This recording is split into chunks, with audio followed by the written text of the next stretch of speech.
stand there and look at you, and then just, she was gone. And the one that I always suspected but never had confirmed was when I was in school there, it would have been the high school guys dorm. It was for the older guys, the senior high guys. Well, after I graduated from the blind school, I worked at the blind school. And I don't know what it was about that dorm, but I would have to, when I worked there, I'd have to go and check on the kids in the middle of the night, you know, just make sure everybody was in bed where they were supposed to be, you know, doing, you know, the lights out was on time. And something about that hallway in the middle of the night, it was always like, it was almost felt like you were walking onto a crime scene, like something had happened there. Now that story I've never had confirmed, nobody's ever told me what happened. But there was definitely a feeling there, a sense of something else. There are somewhere, and if anybody else can find this would be awesome, but there is a story out there of all the ghost stories and all the history of the blind school. And there was a copy at the school, but somehow it mysteriously disappeared. So there are several stories out there that have been lost over the years of just different. The school is, that particular campus was built in the mid-40s. What's it, Indianapolis? Indianapolis. It's on the north-central side of Indianapolis. What's the name of it again? The Indiana School for the Blind. It's just east of Meridian Street and just south of 86th Street. And I'm sure there are other stories because, like I said, the school's been around since the 40s. This is 2008. You can do the math. And it's been a residential school ever since it was built. And it's now just students that live there, and they have staff that come and stay with the kids. But when it started out, they had groundskeepers that lived all over the campus. They had, you know, stables, groundskeepers, all that. So there's got to be a ton of stories out there that I don't even know. Nice there. Not always the easiest place to sleep at night. I'm not gonna lie.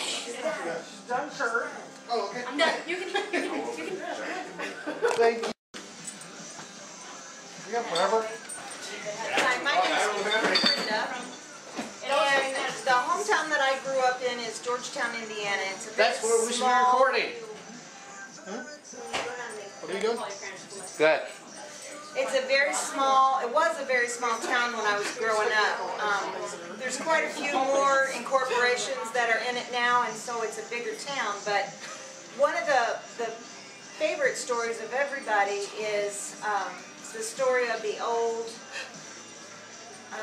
Freemasons building.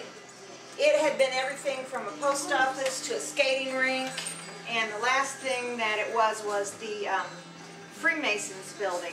A what? The building for the Freemasons. Oh, like clubs. our building our country, Freemason?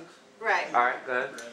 I lived right across the street from this building, and one night I worked second shift. I would come home at 11 o'clock, I'd do housework, and I'd be up till 2 or 3 in the morning, then I'd go to bed.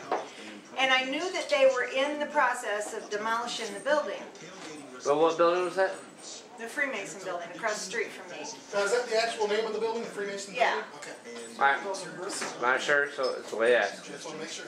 So, I was vacuuming one night, had my headphones on, was rocking, and I kind of looked out across the street, and I saw something that looked like a candle in the upstairs windows move from one side of the building to the other. And I thought, well, I wonder what that is. So strange, right? Yeah. So I didn't think too much about it.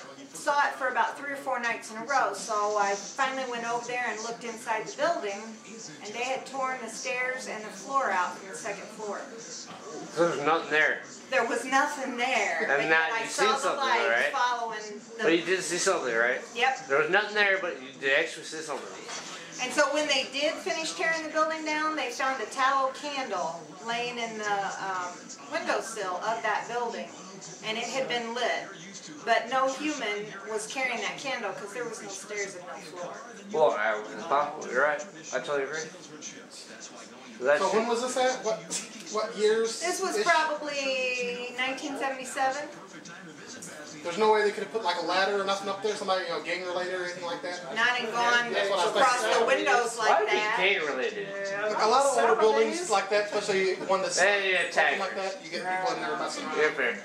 So, but I don't think they would have did it over a course of 2 or 3 nights. It normally would have been one-time thing. Makes sense. Makes sense. Makes sense. There's no floor. No floor, So you seen something that didn't belong?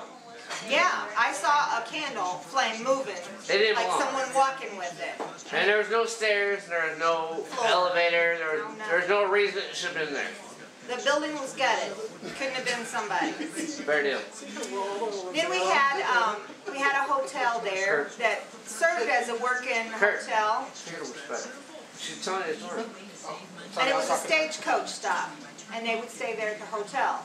Well, that had been probably 100 years before I was ever born, but the house was still there. It was kind of in bad shape, but one guy was living in it. And he was kind of a recluse. He didn't come out too much. And when he passed away, he had been one of my grandfather's best friends. When he passed away, he had never been married, and he left this book of love poems. And my grandfather actually got the book, and they're really awesome love poems. And he had told my grandfather that he was in love with the ghost who lived in the hotel. And all of these poems were written to her. Was there any other people that see this ghost other than him? Or was it No, because he was the only one that lived in the house, and he was a hermit. Do you have? The hotel is still there. Yes, my mom has the book of poems now. Look, that's what we are. That's what we do. And then Sherman Minton, who was a Supreme Court justice, was somehow related to us.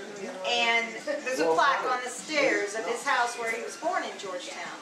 My brother actually rented that house for a period of time for several months, and they never saw anything, but they would have the covers pulled off of them, they would hear dishes rattling in the middle of the night, cold breezes come and blow the curtains when the windows weren't open. We don't know that that was him because a lot of people lived in that house. But just because this town is old, there are a lot of ghost stories associated with it. Will you tell your story? Don't be embarrassed. Kurt. A lot of people don't believe it anyway. Right? Actually, if you want to tell somebody else your story, then you can tell it. So he shuts up. If I put it on, I get to rip it off. Okay. Stepped on my toe. It picked my ass up, you fucker. Whatever. She has a story. Man, it's coming down. Yeah, she don't want to film, but if you want to tell us.